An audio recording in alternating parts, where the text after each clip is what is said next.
কল্পনা করতে পারেন পৃথিবীতে এমন কিছু সৈন্যদল আছে যাদের ট্রেনিং দেখলে আপনার মাথা ঘুরে যাবে। না, আমি মজা করছি না, সিরিয়াসলি আপনার মাথা ঘুরে যাবে। হ্যাঁ, জীবন্ত গ্রেনেড নিয়ে ক্যাচ ক্যাচ খেলা থেকে শুরু করে মাটির নিচে জীবন্ত কবর দেয়া পর্যন্ত সবকিছুই দেখবেন আজ। মনে রাখবেন, পৃথিবীর 99% সাধারণ সৈন্যই এদের প্রশিক্ষণে টিকতে পারবে না। তাহলে দেরি কেন? চলুন শুরু করা যাক। প্রথমেই আসি উত্তর কোরিয়ার 11তম স্টর্ম কর্পসের কথায়।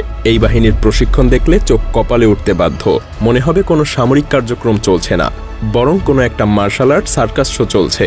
দেখবেন একজন সৈন্য অন্য সৈন্যের মাথার উপর থেকে লাফিয়ে লাথি মেরে চায়ের কাপ উড়িয়ে দিয়ে আসছে, আরেকজন খালি আঙুল দিয়েই বাল্ব ভেঙে ফেলছে, একদম ম্যাজিকের মতো।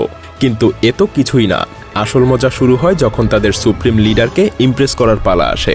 তখন এরা বুকে পাথরের আঘাত পর্যন্ত নেয়, কাঠের লাঠি দিয়ে নির্মমভাবে পেটানো সহ্য করে। তবে দেখতে যতই রোমাঞ্চকর লাগুক না কেন, আসল যুদ্ধক্ষেত্রে কিন্তু বুলেট এভাবে থামানো যায় না, তাই না? কিন্তু বুলেট থামানোর পরিবর্তে যদি সরাসরি হাড় ভাঙার কথা বলি, হ্যাঁ, কম্বোডিয়ার SF911কে। এখানে কোনো ইট ভাঙার খেলা নেই, নেই কোনো বাহারি শো। এখানে আছে একদম রিয়েল ব্লাড অ্যান্ড ব্রুটালিটি। এদের ড্রিল ইনস্ট্রাক্টররা সরাসরি এই সৈন্যদেরকে ভেঙে ফেলতে চায়। হ্যাঁ, আক্ষরিক অর্থেই ভেঙে ফেলতে চায়।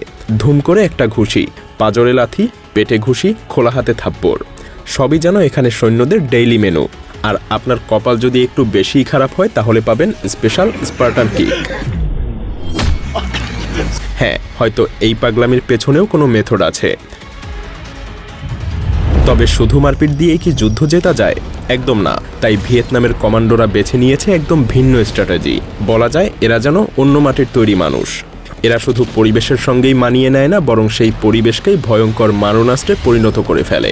যেমন ওই বাঁশের খুঁটিটা দেখুন, সাধারণ মনে হচ্ছে তাই না? কিন্তু জঙ্গলে এটাই তাদের সিক্রেট চিট কোড।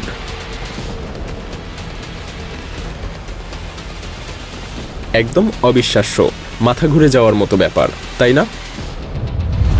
তবে এবার আসছে আসল বিস্ফোরণ। যদি মনে করেন লাঠি দিয়েই সিঁড়ি বানানোটা সবচেয়ে পাগলামি, তবে চীনের স্নো লেপার্ড কমান্ডোদের দেখুন। এদের কথা শুনলে আপনার মাথা একদম নষ্ট হয়ে যাবে। এরা কি করে জানেন? একদম জীবন্ত গ্রেনেড দিয়ে ক্যাচ ক্যাচ খেলে। হ্যাঁ, একদম ঠিক শুনছেন। যেখানে বাচ্চারা বল নিয়ে খেলে, সেখানে এরা অ্যাক্টিভ টাইম বোম নিয়ে খেলে। একজন অন্যজনের দিকে ছুঁড়ে মারছে জীবন্ত গ্রেনেড, যেন কোনো খেলনা। কিন্তু না, এটা কোনো বোকামি না। এরা চীনের এলিট কাউন্টার টেরোরিজম ফোর্স। এদের একটাই টার্গেট, চরম চাপের মধ্যেও মাথা বরফের মতো ঠান্ডা রাখা শেখা। ভাবুন তো, যখন অ্যাক্টিভ বোম নিয়ে খেলতে পারবেন, তখন বোম ডিফিউজ করা আর কতটাই বা কঠিন মনে হবে। একদম বাচ্চাদের খেলনা মনে হবে।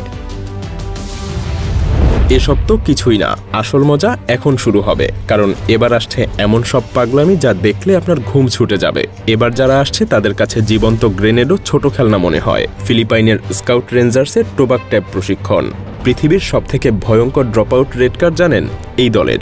এদের প্রশিক্ষণে যোগ দিতে হলে পাড়ি দিতে হয় 6 মাসের খাঁটি নরক যন্ত্রণা। এতটাই কঠিন যে 10 জনের মধ্যে 8 জনই টিকতে পারে না। প্রথম টেস্টেই দেখবেন ইনস্ট্রাক্টররা সৈন্যদেরকে জোর করে পানির নিচে চুবিয়ে রাখছে, যতক্ষণ না তারা জ্ঞান হারানোর একদম কাছাকাছি চলে যায়। তারপর সাথে সাথে মুখে ঢেলে দেয়া হয় 1 চামচ ভর্তি মরিচ। চোখ দিয়ে পানি ঝরছে, নিঃশ্বাস নিতে পারছে না। এমন অবস্থায় তাদের উচ্চতার ভয় পরীক্ষা করা হয় এক চূড়ান্ত টেস্টে, যেখানে 1 সেকেন্ডের কোনো ভুল করলেই একদম আউট। 7ম সপ্তাহে এসে 50 জনেরও বেশি প্রার্থী বাদ পড়ে যায়। কিন্তু আসল ভয়ঙ্কর ব্যাপার শুরু হয় একদম শেষে। ফাইনাল টেস্টে M16 রাইফেল নিয়ে আপনাকে পানির ব্যাগে গুলি করতে হবে, যেটা ধরে থাকবে আপনারই নিজের সহকর্মী। হ্যাঁ, একদম ঠিকই শুনছেন, সরাসরি মানুষকে লক্ষ্য করে গুলি। একটু হাত কাঁপলেই সব শেষ।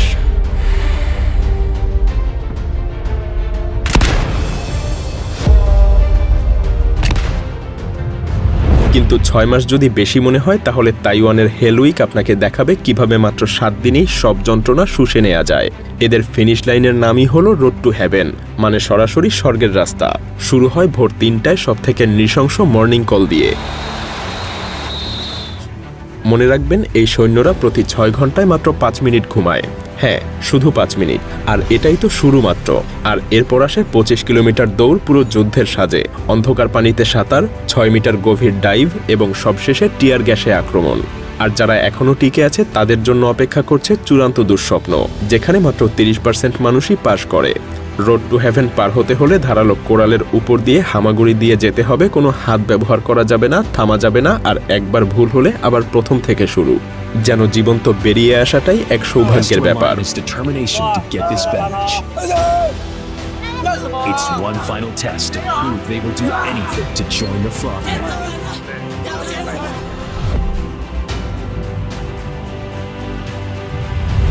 তবে শারীরিক যন্ত্রণায় যদি যথেষ্ট না হয় তাহলে দক্ষিণ কোরিয়ার ব্ল্যাক বেল্টদের দেখুন। এদের প্রশিক্ষণ মানে পৃথিবীর সবচাইতে মারাত্মক মানুষদের সাথে তলোয়ার যুদ্ধ। তবে এই যুদ্ধের আগে সৈন্যদেরকে অনাহারে রাখা হয় 5 দিন, আর খাবার চাইলে তাদেরকে আবারও করতে হবে অসংখ্য পুল আপ। 5 লাখ সৈন্যের মধ্যে থেকে মাত্র 5,000ই ব্ল্যাক বেল্ট হওয়ার যোগ্যতা পায়। আর এদেরকে দেখবেন নিজেদের সঙ্গীকে ছুরি দিয়ে আক্রমণ করতে, যাকে বলা যায় পুরোটাই পাগলামি। কিন্তু নিজেদেরকেই আক্রমণ করাটা যদি আপনার কাছে পাগলামো মনে হয় তাহলে 707তম স্পেশাল ফোর্সের মিশন গ্রুপকে কি বলবেন? এরা হলো দক্ষিণ কোরিয়ার নীরব মৃত্যুদূত। আপনি এদের যখন দেখবেন ততক্ষণে আপনার অনেক দেরি হয়ে যাবে। এরা ডেল্টা ফোর্স আর ব্রিটিশ SAS এর আদলে তৈরি। এরা কোনো শব্দ ছাড়াই বিল্ডিংয়ে ঢুকে পড়তে পারে, সার্জিক্যাল নিখুঁততায় শত্রু নিধন করতে পারে, এমনকি হাইজ্যাক্ট গাড়িতেও ঢুকে যেতে পারে। সবচেয়ে পাগলামো হলো এরা উল্টো ঝুলে জানালা দিয়ে ঢুকে যায়, দেয়ালে বিস্ফোরণ ঘটিয়ে নিজেদের পথ তৈরি করে। প্রতিটা অপারেটরই একজন স্নাইপার এবং মার্শাল আর্ট এক্সপার্ট। আর দক্ষিণ কোরিয়ার রেজিকদের দেয়াল ভেঙে ঢোকা তো দূরের কথা, তাদেরকে টপ র্যাঙ্ক পেতে হলে জীবন্ত মাটির নিচে কবর দেয়া হয়। হ্যাঁ, একদম সত্যি কথা। এরা যে কোনো ধরনের যুদ্ধের জন্য তৈরি করে এক মারাত্মক বাহিনী। জিম্মি উদ্ধার, কঠিন পদযাত্রা, এমনকি 20 ঘন্টার সিমুলেটেড ক্যাপচার। আর যখন দিনের পর দিন এই যন্ত্রণায় একদম ভেঙে পড়ে তখনই আসে ফাইনাল টেস্ট, জীবন্ত কবর। মানুষের সহন শক্তির একদম চূড়ান্ত পরীক্ষা। মাটির নিচে শুয়ে থাকতে হয় জীবন্ত অবস্থায়। কত সময় টিকতে পারে সেটাই দেখা হয়। What do you want on your grave, Baba? What do you want on your gravestone? Yeah? Give me a few words. Baba say you die tonight. জীবন্ত কবর দেওয়া যদি আপনার কাছে ভয়ঙ্কর মনে হয় তাহলে তো ইন্দোনেশিয়ার কোপাসুসের ডপার এক্সারসাইজ আইনত নিষিদ্ধই হয়ে যাওয়া উচিত। এটা এমন এক পাগলামি যা দেখলে আপনার মাথা খারাপ হয়ে যাবে। হাঁটু পর্যন্ত কাদার মধ্যে দিয়ে হামাগুড়ি দিয়ে যেতে হয়, সীমিত দৃষ্টিশক্তি নিয়ে, আর উপর থেকে বুলেটের বৃষ্টি। হ্যাঁ, একদম লাইভ বুলেট। এবং এটা একবার না, বারবার করতে হয়।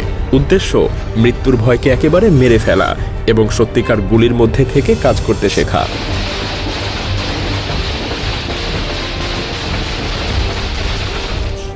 কিন্তু সবচেয়ে ভয়ঙ্কর ব্যাপার কি জানেন? নিজের টিমমেটকে বুলেটের টার্গেট বানানো। ফ্রান্সের GIGN এরা প্রতিটা অপারেটরকে যেন একজন শার্প শুটার বানায়। সেটাও কিনা কোনো ডামি পুতুলকে টার্গেট করে না, বরং সরাসরি নিজের সঙ্গীর মাথার ইঞ্চিখানেক পাশে লাইভ গুলি ছুড়ে প্র্যাকটিস করে। আর তারপর আরও ভয়ঙ্কর, সরাসরি সঙ্গীর বুক লক্ষ্য করে গুলি করে, অবশ্য সবচেয়ে মোটা ব্যালিস্টিক ভেস্ট পরিয়ে। এখানে আপনার একমাত্র কাজ থাকবে নিজের টিমমেটের হাতে নিজের জীবনকে সঁপে দেয়া আর অপেক্ষা করা যেন ভয়ঙ্কর কিছু না ঘটে। তবে সৌভাগ্যক্রমে এখানে এখনও কোনো দুর্ঘটনা হয়নি। তবে মনে রাখবেন, মাত্র 7% আবেদনকারী কিন্তু এতদূর পর্যন্ত আসতে পারে।